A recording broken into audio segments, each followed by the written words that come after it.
Hi welcome back to my channel. ఈరోజు కథ నీ ప్రేమకై 13వ భాగాన్ని వినేద్దాం. నీ కోసం నేను ఏదైనా చేస్తాను సూర్య. మన మధ్య ఏదో మ్యాజిక్ ఉంది అంతే. నువ్వు నన్ను నీ తమ్ముడని అనుకుంటే నేను నిన్ను నా అన్నలా అనుకోలేనా? అయినా కొత్త పెళ్లి కొడుకువి ఎంత హ్యాపీగా ఉండాలి అసలు. రేపు నేను వచ్చేసరికి కూడా ఇలానే ఉంటే బాగుండదు. సరేనా, బాయ్ అని కాల్ కట్ చేశాడు జై. మార్నింగ్ సత్యనారాయణ స్వామి వ్రతం మొదలుపెట్టే టైంకి వచ్చేశాడు జై సూర్య వాళ్ళింటికి. జైని చూసి సుజాత గారు, ఏంటి బాబు నువ్వు చేసిన పని అర్జెంటు అని పెళ్లి టైంకి వచ్చేస్తానని మాకు చెప్పి వెళ్ళావు. ఇప్పుడా వచ్చేది? నీ ఫ్రెండ్ పెళ్ళి నువ్వు చూడలేదు. పాపం సూర్య ప్రణవి ఇద్దరు మండపంలో కూడా నీ గురించి అనుకున్నారు. ఇద్దరికీ మంచి ఫ్రెండ్వి. నువ్వు లేవన్న లోటు వాళ్ళ మొహాల్లో స్పష్టంగా కనిపించింది నిన్న. ఇక మీ పెదనాన్న సూర్య వాళ్ళ నాన్న అయితే సూర్య తాళి కట్టే ముందు కూడా ఇంకా బయటికి చూస్తూనే ఉన్నాడు. నీ కోసం నువ్వు వస్తున్నావేమో అని అంటారు సుజాత గారు. ప్రణవి అయితే, నేను నీతో కటిఫ్ నాకు చెప్పకుండా చాలా విషయాలు దాచావు అందుకని అని అంటుంది. సూర్య అయితే జైని చూడగానే హక్ చేసుకున్నాడు, ఏమీ మాట్లాడకుండా. ఏంటి సూర్య ఇది అని మెల్లగా సూర్యకి వినపడేలా అని ప్రణవిని చూస్తూ, ప్రణవి నాతో కటిఫ్ అని అంది. నేను వెళ్ళిపోతున్నాను. అసలు నేను ఇక్కడికి రాకుండా ఉండాల్సింది. ఎలాగో వచ్చే వారం మీరు లండన్ వస్తారు కదా, నేను నా పని అయిపోగానే లండన్ వెళ్ళుంటే సరిపోయిండేది అని అంటాడు జై. ఏంది నాయనా అట్టా మాట్లాడుతున్నావు? నీ కోసం నిన్న పెళ్లిలో తాళి కట్టే ముందు కూడా చూసి నేను వస్తానని నేను సరేలే, అయిందేదో అయిపోయినది కానీ పద, నువ్వు ఇట్నే ఉంటే అందరూ బాధపడతారు. నిన్న నువ్వు లేవని పో రెడీ అయ్యిరా, కొంచెం సేపట్లో వ్రతం మొదలు పెడతారు అని అంటారు శేఖర్ రెడ్డి గారు జైతో. పద అని సూర్య జైని తన రూమ్లోకి పిలుచుకుని పోయాడు. ఇప్పుడు చెప్పు జై, అసలు ఏం జరిగింది, ఎలా జరిగింది అని అడుగుతాడు సూర్య జైని. చెప్పడం కాదు, పర్ఫార్మెన్స్ కూడా రికార్డ్ చేసుకుని వచ్చాను నీకోసం అని పెన్ డ్రైవ్ ఇచ్చాడు సూర్యకి జై. అసలు ఏం జరిగిందో నేను చెప్తాను చూడండి. జై అర్జెంట్ పని ఉందని పెళ్ళికి ఉండకుండా వెళ్ళాడు కదా. ఆ కేశవరెడ్డి కొడుకు వీరేంద్రారెడ్డి ఇప్పుడు సూర్య పెళ్లి టైం చూసుకుని సూర్య శేఖర్ రెడ్డి గారిని పెళ్లిలో చంపేయాలని ప్లాన్ చేశాడు. ఆ విషయం అక్కడ ఉన్న తన మనిషి ద్వారా సూర్య తెలుసుకున్నాడు. అందుకే జై సూర్య కలిసి చేసిన ప్లాన్లో భాగంగానే జై పెళ్లి దగ్గర నుండి వెళ్ళాడు. జై ఆ రోజు సూర్య ఇంటి నుండి డైరెక్ట్గా వెళ్ళాడు ఒక ప్లేస్కి. అప్పటికే అక్కడ బెడ్పై పడి ఉన్నాడు కేశవరెడ్డి. జై ఫోన్ చేశాడు వీరేంద్రారెడ్డికి. ఏరా, నువ్వు ఎవరికో స్పాట్ పెట్టావంట అన్నాడు జై. ఎవడ్రా నువ్వు అన్నాడు వీరేంద్ర. నేను నిన్ను రేయ్ అని అంట, కానీ నువ్వు నన్ను గౌరవంగా మర్యాదతో మాట్లాడాలి అన్నాడు జై. ఏంటి నీకు నేను మర్యాద ఇవ్వాలా? ఎందుకు? అసలు ఎవడ్రా నువ్వు? నన్నే ఎరా అంటున్నావు అన్నాడు వీరేంద్ర. నేను ఎవరో నీకు అనవసరం, కానీ నేను చెప్పేది చెప్పినట్టు చేయకపోతే నీకే నష్టం అన్నాడు జై. నువ్వు చెప్పినట్టు నేను చేయాలా, లేకపోతే నేను నష్టపోతానా? అసలు నేనెవరో నీకు తెలుసా? తెలుసు, కానీ నువ్వు చెప్తే వినాలని ఉంది. చెప్పరా నీ పేరు నీ ఊరు అన్నాడు జై. ఫోన్లో కాబట్టి సరిపోయింది, లేకుంటే నువ్వు నా ఈ పాటికి చచ్చి 5 నిమిషాలు అయిండేది అన్నాడు వీరేంద్ర. అవునా, అంత దమ్ముందరా నీకు అన్నాడు జై. చూస్తావా అన్నాడు వీరేంద్ర. చూస్తాను, కానీ ముందు నీ పేరు చెప్పరా అన్నాడు జై. రేయ్, నా కోపం వస్తే అది నీకు మంచిది కాదు. పేరు చెప్పమంటే కోపం గురించి చెప్తున్నావు. ఏం నీకు పేరు పెట్టలేదా అన్నాడు జై. రేయ్, ఎవరిని అనుకుని నాకు ఫోన్ చేసావో? నువ్వు నేనెవరో తెలుసా? జై వీరేంద్ర రెడ్డి అన్నాడు. ఏంద్రోయ్, అదేదో ఇంద్రసేనారెడ్డి అని మెగాస్టార్ చెప్పినట్టు చెప్తున్నావు. తగ్గు. అయినా నీకు ఆయనతో పోలికేంటి? ఎవరైనా ఆయన ఫ్యాన్స్ విన్నారంటే చేత్తో దొరికిన దాంతో కొట్టి మరీ చంపేస్తారు. భద్రం రా బేటా. అసలు నీకేం కావాలి? ఎందుకు నన్ను ఇలా సతాయిస్తున్నావు అన్నాడు వీరేంద్ర. గుడ్, ఇప్పుడు వచ్చావు దారిలోకి. నాకేం కావాలో చెప్తా, కానీ ఒకసారి నీ మొబైల్కి ఒక ఫోటో వచ్చుంటుంది, ఒకసారి చెక్ చేసుకో. మళ్ళీ 2 నిమిషాల్లో నేనే కాల్ చేస్తా, చిన్న బ్రేక్ అంతే అన్నాడు వీరేంద్ర చాలా కోపంగా. అసలు ఎవడు వాడు? నాతో ఏమాత్రం భయం బెదురు లేకుండా ఎలా పడితే అలా మాట్లాడుతున్నాడు అని తన మొబైల్ చూశాడు. అంతే, నాన్న అని రేయ్ అని పిలుస్తాడు తన మనుషుల్ని. శేఖర్ రెడ్డి గారి తమ్ముడైన కేశవరెడ్డి ఇప్పుడు కోమాలో ఉన్నాడు. ఒకప్పుడు శేఖర్ రెడ్డి గారిని చంపాలని ప్రయత్నం చేసినప్పుడు సూర్య వాళ్ళ నాన్నకి తెలియకుండా ఎక్కడి వాళ్ళని అక్కడే పడుకోబెట్టాడు తన మనుషులతో కలిసి. ఇది ప్రీవియస్ ఎపిసోడ్లో ఉంది. ఆ గొడవల్లోనే తలకి గాయం అవడం వల్ల కేశవరెడ్డి కోమాలో ఉన్నాడు. అప్పటి నుండి ఇప్పటి వరకు కోమాలో ఉన్న కేశవరెడ్డి దగ్గర ఉన్న వీరేంద్ర మనుషులవి బురిడీ కొట్టించి ఎత్తుకొచ్చాడు జై. తను కేశవరెడ్డిని ఇంకో ప్లేస్లో దాచి ఆ ఫోటోని వీరేంద్రకు పంపించాడు. అది మ్యాటర్. నాన్న దగ్గర ఉన్న మన మనుషులకి ఫోన్ చేయరా అని అంటాడు వీరేంద్ర. అన్న ఎవరూ ఫోన్ తీయడం లేదు అని మళ్ళీ మళ్ళీ ట్రై చేస్తూనే ఉంటాడు వాళ్ళతో ఒకతను. అంతలోనే మళ్ళీ జై దగ్గర నుండి కాల్ వస్తుంది వీరేంద్రకి. జై కాల్ చేసి తన రూమ్లోకి వెళ్ళాడు. వీరేంద్ర తను భయపడ్డం, టెన్షన్ పడడం తన మనసులో చూడకూడదని. హలో, అసలు ఎవరు నువ్వు అని అడిగాడు వీరేంద్ర. బ్రేక్ అయిపోయిందిరా, అందుకే కాల్ చేశా. ఇంతకీ ఫోటో చూసావా? ఆ లగేజ్ అదే నీదేనా అన్నాడు. ఆయన మా నాన్న అన్నాడు. రే ఏంద్ర గొంతు పెంచుతున్నావు? మర్యాద ఇవ్వడానికి నువ్వు మీ నాన్న ఏమైనా దేశాన్ని ఉద్ధరిస్తున్నారా? సొంత మనుషుల్ని దోచుకుంటున్నారు. అసలు నీకేం కావాలరా? మా నాన్న ఎక్కడున్నాడు అని అడిగాడు వీరేంద్ర. చెప్తా మీ నాన్న నా దగ్గర భద్రంగా ఉన్నాడు. ఊరికే ఫోటో పెడితే నేను నమ్మాలా? వీడియో చూపించు, అప్పుడు అడుగు. నీకేం కావాలో, ఎంత కావాలో విసిరేస్తా అన్నాడు. మాటలు మర్యాదగా రానివ్వు. నాకు నీ అవసరం లేదు, నీకే నా అవసరం ఉంది. మాట తూలితే నేను ఇంకోలా డెసిషన్ తీసుకుంటే నీకే నష్టం. నీకు ఏం కావాలి అని అడిగాడు వీరేంద్ర. ఇప్పుడు నచ్చావరా నువ్వు? ఏం లేదమ్మా, మ్యాటర్ చాలా సింపుల్. నువ్వు ఒక 3 రోజుల పాటు నా దగ్గర పని చేయాలి. ఎలా అంటే అల్లావుద్దీన్ చెప్పినట్టు దీపంలో నుండి జీనీ వచ్చి ఎలా చెప్పిన మాట వింటాడో అలాగా అన్నాడు. నువ్వు నాకు పని చెప్తే చేయడానికి నేను నీ గాసగాడిన పాలేరు పనివాడు అని అర్థం. ఏమైనా నా దగ్గరే 100 మంది పనిచేస్తున్నారు అంటే నీ కింద పని వాళ్ళు ఉన్నారు. సో నీకేం పని లేదు, పని పాట లేకుండా ఖాళీగా ఉన్నావన్నమాట. నీతో పని చేయించి నీకు పని విలువ తెలిసేలా చేస్తాను. వావ్, అంటే నేను నీకు మంచి చేస్తున్నా. సూపర్ అబ్బా అన్నాడు జై. ముందు మా నాన్న నాకు చూపించు అన్నాడు వీరేంద్ర. చూపిస్తా, కానీ నువ్వు ఆర్డర్ వేయకూడదు, రిక్వెస్ట్ చేయాలి. అసలు నీకు నాకు ఏంట్రా సంబంధం? పోయి నాతో పెట్టుకుంటున్నావు. తర్వాత నా చేతికి నువ్వు దొరికితే అసలు నేను ఎందుకు బ్రతుకున్నానా అనిపించేలా చిత్రహింస పెట్టి మరీ చంపుతాను. ఏమనుకున్నాడో అన్నాడు వీరేంద్ర. మరి నువ్వు చంపుతుంటే చూస్తూ ఉంటాం. ఇప్పటికే నువ్వు అతిగా మాట్లాడిన దానికి నీకు చిన్న పనిష్మెంట్ రా అన్నాడు జై. 1 నిమిషం తర్వాత నీకు ఫోటో పంపించాను, చూసుకో. లైన్లో ఉందా? రే నీకేమైనా పిచ్చి పట్టిందా? అలా మా నాన్నకి సెలైన్ తీసేసావేంట్రా అన్నాడు వీరేంద్ర. అయ్యో అవునా? ఇంకోసారి అతిగా మాట్లాడితే ఆయనకి రెగ్యులర్గా ఇచ్చే ఇంజెక్షన్స్ అన్నీ ఒక్కటొక్కటి ఇవ్వకుండా నాకు ఇష్టం వచ్చినట్టు తీసేస్తా. వద్దు, అలా చేయకు అన్నాడు వీరేంద్ర. పర్లేదు, నేను నిన్ను రాక్షసుడు అని అనుకున్నా, కానీ నీకు మీ నాన్న మీద ప్రేమ ఉందిరోయ్, పర్లేదు అన్నాడు జై. తన మనసులో ఆస్తి మొత్తం మా నాన్న పేరు మీదే ఉంది. ఆ ముసలోడు వీరేంద్ర తాత కొడుకు పేరు మీద రాశాడు. తన తర్వాతి తరాల వాళ్ళు అనుభవించడానికి మాత్రమే అర్హత ఉందని. ఏదైనా అమ్మాలంటే వాళ్ళ నాన్న సంతకం కావాలి. ఏరా మాట్లాడకుండా ఏదో ఆలోచిస్తున్నావు? నువ్వు ఎంత చించినా నేను దాచిన మీ నాన్నని కనుక్కోలేవు. అనవసరంగా వృధా ప్రయాస పడకుండా నేను చెప్పినట్టు బుద్ధిగా ఉండు. ఏం చేయాలి అని అడిగాడు వీరేంద్ర. సింపుల్, నువ్వు నీ చెంచాగాళ్ళు ఒక 3 రోజుల పాటు ఇల్లు కదలకుండా ఎక్కడి వాళ్ళు అక్కడ గప్చుప్గా అన్నీ మూసుకొని కూర్చోవాలి. ఆల్రెడీ మీ పక్క ఊరు రామాపురంలో సెటిల్ అయిన నీ మనుషులతో సహా. అక్కడ పెళ్లిలో చీమ చిటుక్కుమన్నా ఇక్కడ మీ నాన్న ప్రాణం పుట్టుక్కుమంటుంది. నాకు అసలే జాలి దయ ఏం లేవు. నాకు కావాల్సిన మనిషి ఆ ఊర్లో పెళ్లికి వస్తున్నారు.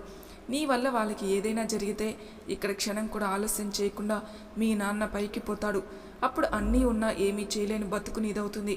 కోట్ల ఆస్తులు ఉన్నా నెలకి 1,00,000 2,00,000 వస్తాయి నువ్వు బ్రతకడానికి. నాకు తెలుసు నీ సంగతి. మీ నాన్న మీద నీకంత ప్రేమ ఎందుకు ఉందో. మా వల్లే పెళ్లిలో ఏదైనా జరుగుతుందని ఎట్లా అనుకుంటావు అన్నాడు వీరేంద్ర. వేరే ఇంకెవరైనా వాళ్ళకి శత్రువులు ఉంటారు కదా. అసలే ఆ ఊరి పెద్ద మనిషి అసలు మంచివాడు కాదు. ఇంకా ఆయన కొడుకు అయితే ఇంకా నీచుడు అంటాడు. నీకు ఆల్రెడీ చెప్పాను, మాటలు మర్యాదగా రాని. నిన్ను నేను ఏమైనా అనొచ్చు. నా పర్మిషన్ లేకుండా నువ్వు నోరు కూడా తెరవకూడదు. నాకు కావాల్సిన వాళ్ళు పెళ్ళికి వచ్చి వెళ్ళే వరకు నేను చెప్పినట్టు విను, అంతే. అంతకు మించి ఇక మాట కూడా మాట్లాడకూడదు. ఒకవేళ నువ్వు అన్నట్టు వాళ్ళకి ఇంకెవరైనా శత్రువులుంటే, వాళ్ళ నుండి థ్రెట్ ఉంటే నువ్వే సేవ్ చేయాలి, తప్పదు.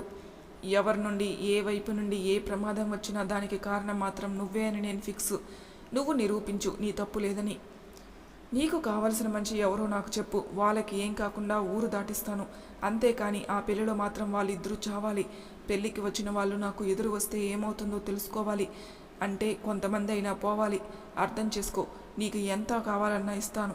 నీ మనిషి నీ పెళ్ళికి రాకుండా చెయ్యి అంటాడు వీరేంద్ర. ఏంద్రోయ్, నువ్వు నేను చెప్పినట్టు వినాలి. ఆఫర్ నువ్వు ఇవ్వకూడదు, నేను ఇచ్చింది నువ్వు తీసుకోవాలి అన్నాడు జై. సరే అలాగే, ముందు మా నాన్నకి సెలైన్ పెట్టించు, ఇంజెక్షన్ కూడా వేయించు, ఇప్పటికే లేట్ అయింది. ఇప్పుడే చెప్పాను ఆర్డర్ నేను వెయ్యాలి, నువ్వు పని చేయాలని మర్చిపోకు, ఇదే లాస్ట్ అండ్ ఫైనల్ వార్నింగ్. ఇప్పుడే నీ మనుషులకు చెప్పు, ఎక్కడి వాళ్ళు అక్కడ తేలికొట్టిన దొంగల్లా పడి ఉండాలని. కాదు కూడదని ఏదైనా తెలివితేటలు చూపిస్తే నాకు ఒక 5 సెకండ్స్ చాలు మీ నాన్నని పైకి పంపించడానికి. మంచిగా సైనైడ్ తీసుకుని వచ్చాను మీ నాన్న కోసమే. నాకు ఏమాత్రం చిన్న అనుమానం వచ్చినా నిన్ను ఏమీ అడగను. జస్ట్ మీ నాన్న నోట్లో చిట్టి సైనైడ్ క్యాప్సిల్ పడేస్తా, అది నాలుకకి తగిలిన మరుక్షణం హరీమంటాడు మీ నాన్న, అర్థమైందా అన్నాడు జై. అలా చేయకు, నువ్వు చెప్పినట్టే చేస్తాను అన్నాడు వీరేంద్ర. నాతో ఇలా సరే అని నువ్వు చెత్త ప్లాన్స్ వేసి నన్ను ట్రేస్ చేయాలని చూసినా, నన్ను పట్టుకోవడానికి ప్లాన్స్ చేస్తున్నావని ఏమాత్రం నాకు డౌట్ వచ్చినా, అక్కడ రామాపురంలో ఎటువంటి చిన్న గొడవ జరిగినా దానికి నువ్వే కారణమని నేను అనుకుంటాను. నీతో ఏ డిస్కషన్ చేయను.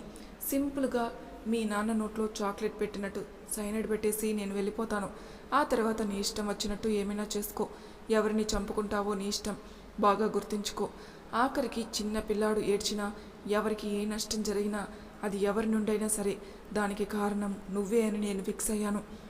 నువ్వు చెప్పినట్టే ఉంటాను. కానీ తన మనసులో ఆస్తి మొత్తం నా పేరు మీదే ఉంటే ఇలా ఎవరికో నేను లొంగాల్సిన పని లేకుండా ఉండేది. అసలు దీని అంతటికీ కారణం ఆ ముసలోడు.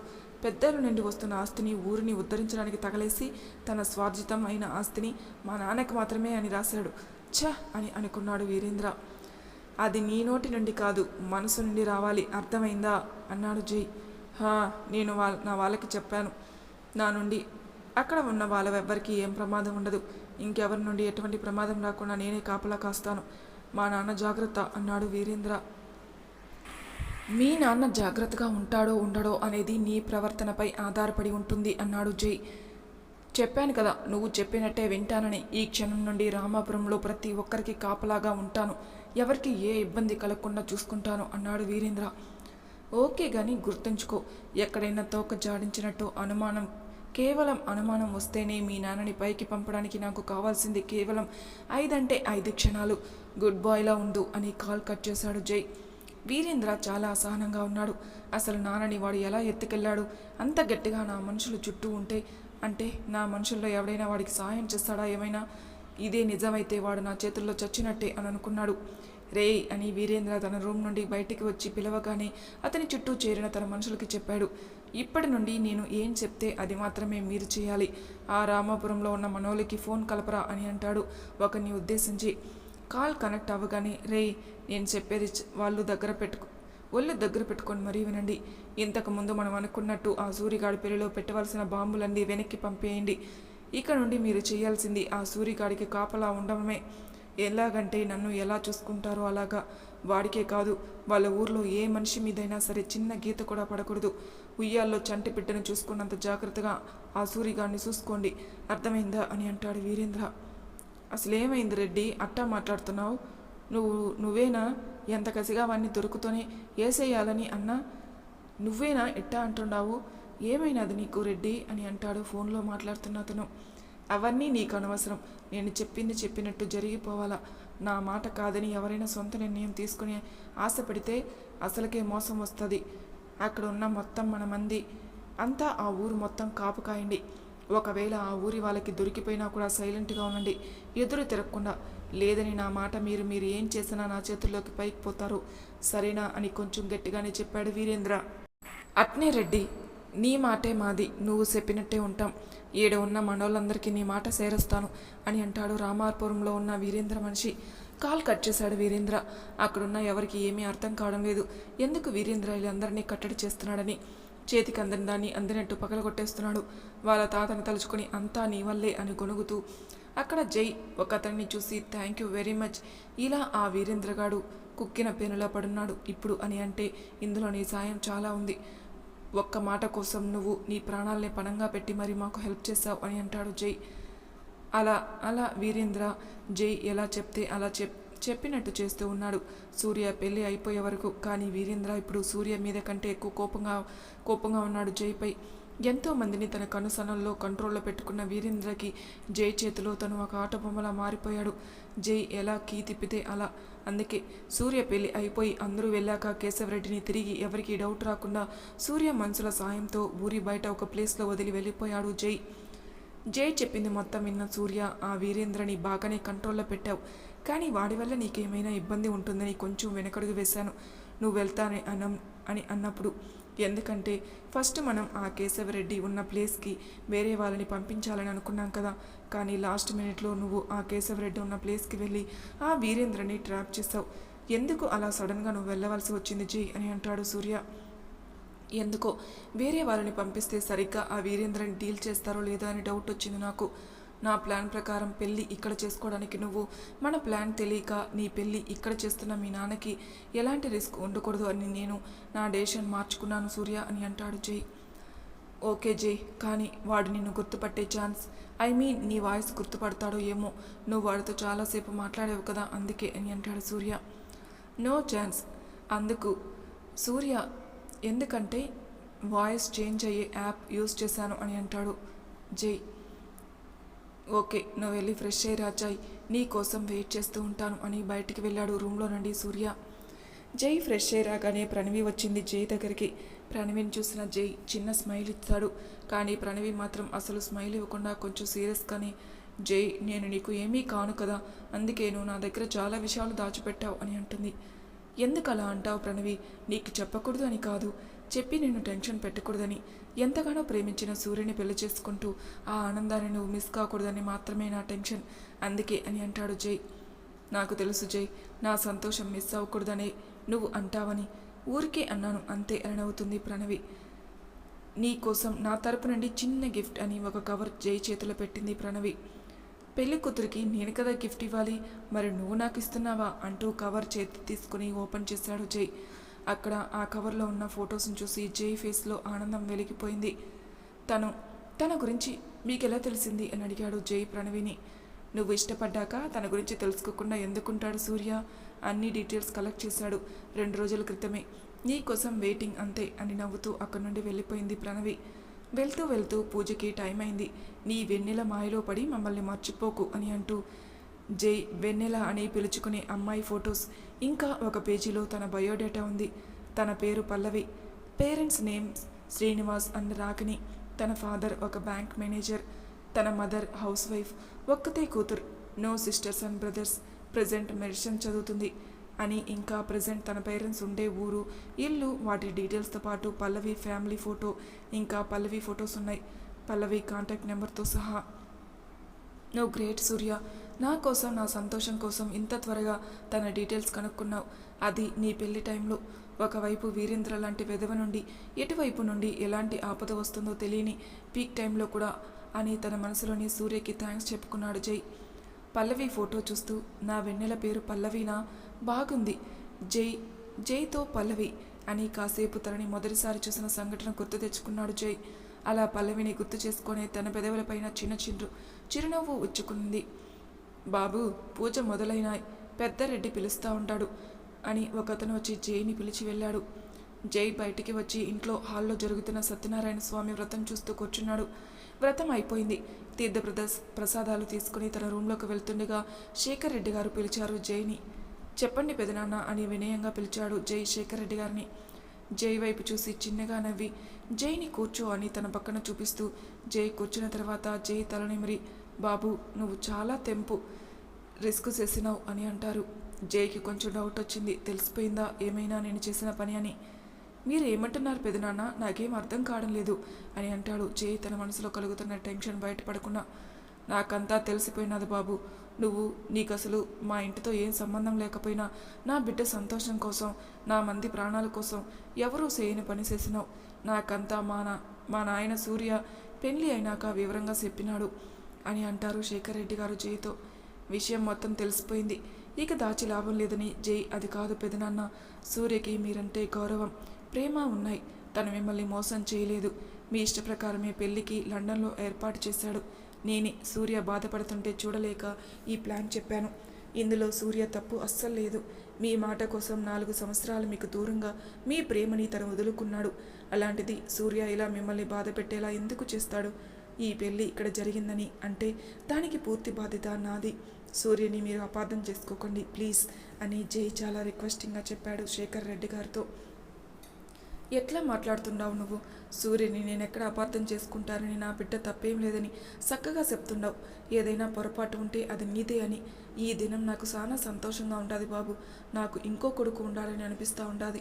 నిన్ను చూస్తుంటే ఒక అన్నకి ఒక తమ్ముడు ఎట్టా అండగా ఉండాలో నువ్వు అట్టా ఈ దినం సూర్య కోసం ఉండవు. ఒక తల్లి బిడ్డలు కూడా ఇవాళ అట్టా ఉండడం లేదు విజయ్. ఎవరి బతుకు వాళ్ళది. ఆస్తులు పంచుకొని ఉన్నట్టు కష్టం పంచుకునేకి ముందుకు రావడం లేదు. అట్లాంటిది నీ ప్రాణంగా పెట్టావు నా సూర్య కోసం. ఆ వీరేంద్ర మనిషి కాదు. వాడిని ఇబ్బంది ఒక్కడు పెట్టాలా అని మనసులో అనుకున్నా సరే ఆ రోజే వాడి ప్రాణం తీస్తాడు. అట్టంటోడు వాడు. అది తెలిసి కూడా నువ్వు ఇంత పని చేసినావు. నా మంది ముందు నా బిడ్డ పెళ్లి ఇబ్బంది లేకుండా జరిగిపోయినది. ఇట్టా చేయాలని నాకు ఉండేది. కానీ ఎవరికి ఏం కాకూడదని పెళ్లి ఈడ సేనయ్యి ఒప్పుకోలేదు అని అంటారు శేఖర్ రెడ్డి గారు.